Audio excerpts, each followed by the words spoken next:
আজ আমরা পড়ব west Bengal board of higher secondary এডুকেশনের নিউ সিলেবাসের ক্লাস 12 এর অন্তর্গত বা থার্ড সেমিস্টারের অন্তর্গত উইলিসেস কবিতাটি, যেটা লেখা হয়েছে আলফ্রেড টেনিসনের দ্বারা। তাহলে সরাসরি লাইন বাই লাইন কবিতাটি পড়ার আগে আমি তোমাদেরকে কবিতাটি সম্পর্কে এবং কবি সম্পর্কে বেশ কিছু তথ্য দিয়ে দেব। দেখো, আলফ্রেড টেনিসন হচ্ছেন একজন ভিক্টোরিয়ান পোয়েট, যিনি কিনা জন্মগ্রহণ করেছিলেন 1809-এ এবং তার মৃত্যু হয়েছিল 1892-তে। তাহলে আলফ্রেড টেনিসনকে লর্ড আলফ্রেড টেনিসনও বলা হয়। তিনি ছিলেন একজন ভিক্টোরিয়ান পোয়েট, যার জন্ম হয়েছিল 1809-এ এবং মৃত্যু 1892-তে। আলফ্রেড টেনিসন এই যে উইলিসেস কবিতাটি লিখেছিলেন 1833-তে এবং এটি পাবলিশ করান 1842-তে। তাহলে উইলিসেসের রিটেন ইয়ার হচ্ছে 1833 এবং পাবলিশিং ইয়ার হচ্ছে 1842। এই কবিতাটির থিম হচ্ছে থ্রাস্ট ফর অ্যাডভেঞ্চার। তো দেখো, কবিতার এই যে নামটি উইলিসেস, এই নামটি কি বা কি জন্যে বা এটি কিসের পরিচয় বহন করছে সেটা সম্পর্কে আমরা একটু জেনে নিই। তো উইলিসেস হচ্ছেন একজন গ্রিক হিরো। হোমারের লেখা যে ওডিসি গ্রন্থ, সেই গ্রন্থের নায়ক ছিলেন ওডিসিয়াস। সেই ওডিসিয়াসকে লর্ড আলফ্রেড টেনিসন এই কবিতাতে উইলিসেস হিসেবে চিত্রিত করেছেন। এই উইলিসেস গ্রিসের সাথে ট্রয় নগরীর যে যুদ্ধ হয়েছিল, সেই বিখ্যাত ট্রজান ওয়ারে তিনি ছিলেন একজন ওয়ারিয়ার এবং সেই যুদ্ধের শেষে তিনি তার হোমল্যান্ড ইথাকাতে ফিরছিলেন। তার ওয়াইফ ছিল পেনিলোপি এবং তার পুত্র ছিল টেলিমেকাস। তো তিনি যখন তার হোমল্যান্ড ইথাকাতে ফিরে তার ওয়াইফ এবং তার সানের সাথে দিন যাপন করছিলেন, তখন তার মনে হলো যে তিনি এইভাবে দিন যাপন করার মানুষ নন। তখন তার মনে হলো এইভাবে নিজের হোম কান্ট্রিতে এসে চুপচাপ থেকে বসে খেয়ে শুয়ে এইভাবে জীবনযাপন করার মানুষ তিনি নন। তাকে আবারও বেরোতে হবে অ্যাডভেঞ্চারে, কারণ ওটাই তার প্রাইমারি কাজ। বাকি সমস্ত কিছু তার কাছে সেকেন্ডারি। তার মনের মধ্যে সেই স্পিরিটটা ছিল, সেই ইউথটা ছিল, যার ফলে তিনি ঘরে বসে থাকতে চাননি। তিনি অজানাকে জানতে, অচেনাকে চিনতে সবসময় বেরিয়ে পড়তে চেয়েছিলেন। তাই এই এজে এসেও তিনি কিন্তু হোমল্যান্ডে ফিরে চুপচাপ দিন যাপন করতে বা রেস্ট নিতে চাননি, বরং আবারও তিনি অ্যাডভেঞ্চারে বেরিয়ে যেতে চেয়েছিলেন, তার পুত্রের হাতে তার হোমল্যান্ডের দায়িত্ব তুলে দিয়ে। দেখো, এই কবিতার মাধ্যমে আমরা যে এই যে থ্রাস্ট ফর অ্যাডভেঞ্চার এই যে জিনিসটা ফিল করছি, এটা কিন্তু Victorian poet Lord Alfred Tennyson যেহেতু ভিক্টোরিয়ান পোয়েট, সেই ভিক্টোরিয়ান যুগের একটা বিখ্যাত ক্যারেক্টারিস্টিক্স। কারণ সেই সময়ের মানুষেরা চুপচাপ ঘরে বসে থাকতে পছন্দ করতেন না। বিভিন্ন টাইপের যুদ্ধ, বিগ্রহ, অ্যাডভেঞ্চার এবং নতুন দেশের খোঁজে, নতুন ল্যান্ডের খোঁজে তারা সবসময় পাড়ি দিত দূর দেশে। তাই সেই যে ক্যারেক্টারিস্টিক্স ভিক্টোরিয়ান এজের, সেই ক্যারেক্টারিস্টিক্স এই কবিতার মাধ্যমে কিন্তু প্রকট হয়েছে এখানে। সেই ক্যারেক্টারিস্টিক্স লর্ড আলফ্রেড টেনিসন এই কবিতার মাধ্যমে তুলে ধরেছেন। দেখো কি বলেছে, উইলিসেস ওয়াজ আ Greek warrior who fought in the battle of Troy. Ulysses হচ্ছে একজন গ্রিক যোদ্ধা, যিনি কিনা ট্রয়ের যুদ্ধে যুদ্ধ করেছিলেন।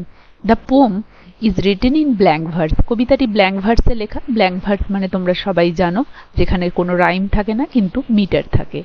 After the war he return to his country. যুদ্ধের পরে তিনি তার দেশে ফিরে গিয়েছিলেন, নেমড ইথাকা। তাহলে তার মেন যে ল্যান্ড বা হোমল্যান্ড ইথাকাতে তিনি ট্রোজান ওয়ারে পরে ফিরেছিলেন। He and his commanders lost the way and 10 years wandering in the sea. এবং সেই ফেরার সময় তিনি এবং তার সেনাপতিরা ওই সমুদ্রে হারিয়ে যান এবং 10 বছর ধরে তারা দিক নির্দেশন করতে পারেনি। When he comes back he has grown old. এবং যখন তিনি তার হোমল্যান্ড ইথাকাতে ফিরেছিলেন, আলটিমেটলি তিনি অনেকটাই বৃদ্ধ হয়ে গিয়েছিলেন। The poem Ulysses is a dramatic monologue. তাহলে দেখো, এই যে কবিতাটি উইলিসেস, এটা হচ্ছে একটা ড্রামাটিক মনোলগ। এর আগে আমরা ক্লাস 11-এর কবিতাতে ড্রামাটিক মনোলগ কি সেটা অলরেডি জেনেছি রবার্ট ব্রাউনিং এর মাই লাস্ট ডাচেস কবিতাটির দ্বারা। তাহলে মনোলগ হচ্ছে সিঙ্গেল স্পিকার থাকবে এবং ড্রামাটিক ওয়েতে সেই স্পিকার বলবে এবং বাকি ক্যারেক্টার যদি থাকে তারা রিমেইন সাইলেন্ট, তারা চুপচাপ শুধু শুনবে। তাহলে এই কবিতাটিও একটি dramatic monologue, delivered by aged Ulysses. এবং এজড উইলিসেস, বৃদ্ধ বা বয়স্ক উইলিসেসের দ্বারা এখানে স্পিচ ডেলিভার করা হয়েছে এই কবিতায়। He is the king of Ithaca. তিনি ছিলেন ইথাকা, মানে তার হোমল্যান্ড হচ্ছে ইথাকা, তার রাজা। In this poem he laments himself for being idle. এবং এই কবিতায় তিনি নিজেই ল্যামেন্টস, দুঃখ প্রকাশ করছেন, বিং আইডল, অলসভাবে জীবনযাপন করার জন্যে। কারণ তিনি যে ওই ফিরে তিনি তার হোমল্যান্ডে যখন অলসভাবে জীবনযাপন করছিলেন সেটাতে তিনি অনেকটাই বিরক্ত এবং শোক প্রকাশ করছিলেন, কারণ তিনি এই জীবনটা কখনই চাননি। তিনি সবসময় অ্যাডভেঞ্চারের মধ্যে থাকতে চেয়েছিলেন। তাই তার কাছে সুস্থভাবে শুধুমাত্র দেশে ফিরে রেস্ট নেওয়া এই এজে খুব একটা খুশির বিষয় নয়। যদিও তিনি শরীরের দিক থেকে বৃদ্ধ, তার মনটা কিন্তু এখনো খুব স্পিরিটেড। তিনি চান আবারও অ্যাডভেঞ্চারে বেরিয়ে যেতে, অচেনা দেশের উদ্দেশ্যে। He does not want to rule his kingdom as a mere ruler. তিনি শুধুমাত্র একজন শাসক হিসেবে তার রাজ্য শাসন করতে চাননি। He wants to go back to his adventure at sea. তিনি আবারও ফিরে যেতে চেয়েছিলেন তার সমুদ্র যাত্রায়। সমুদ্রে পাড়ি দিতে চেয়েছিলেন। According to him, rest is to rust. এখানে হিজটা হিম হবে। তাহলে তার মতে বিশ্রাম নেওয়া হচ্ছে মরিচা পড়ার মতো। হি wants to follow knowledge like a sinking star. তিনি জ্ঞানকে ফলো করতে চেয়েছিলেন, অনুসরণ করতে চেয়েছিলেন। সিঙ্কিং স্টার, তাহলে তিনি বলেছেন যে তিনি জ্ঞানকে অনুসরণ করতে চান একদম সিঙ্কিং স্টারের মতো, সেই ডুবে যাওয়া তারার মতো, মানে একদম শেষ পর্যন্ত, তার জীবনের শেষ পর্যন্ত। He thinks life without adventure is meaningless. তিনি মনে করেন যে জীবন অ্যাডভেঞ্চার ছাড়া কিন্তু একদমই অর্থহীন। He feels that he is almost at the end of life. তিনি মনে করেন যে তিনি জীবনের একদম শেষ প্রান্তে এসে পৌঁছেছেন। দো he is an old man, he wants to explore the world and keep learning. যদিও তিনি একজন বৃদ্ধ মানুষ, তিনি তবুও এই পৃথিবীটা এক্সপ্লোর, অন্বেষণ করতে চান, অ্যান্ড কিপ লার্নিং, এবং শিখে যেতে চান। So he wants to hand over his kingdom to his son Telemachus. তাই তিনি তার এই রাজ্যভার তার পুত্র টেলিমেকাসের হাতে হ্যান্ড ওভার, হস্তান্তরিত করে দিতে চান। উইলিসেস লাভস হিজ সন। তিনি তার সন্তানকে ভালোবাসেন, তার পুত্রকে খুবই ভালোবাসেন। He is blameless. তার কোনো দোষ নেই। তার সনও খুব পারদর্শী রাজ্য শাসনে। He believes that Telemachus would fulfil his duties towards his subject with patience and judgement. এবং তিনি মনে করেন এই বৃদ্ধ বয়সে তিনি তার রাজ্যভার তুলে দেবেন তার সন টেলিমেকাসের হাতে, যে কিনা তার এই দায়িত্ব পালনে এবং জাজমেন্টে যথেষ্ট পারদর্শী। তার বিশ্বাস তার পুত্র সুন্দরভাবে এই রাজ্য শাসন করতে পারবে এবং যে কোনো ধরনের সিদ্ধান্ত গ্রহণ করতে পারবে।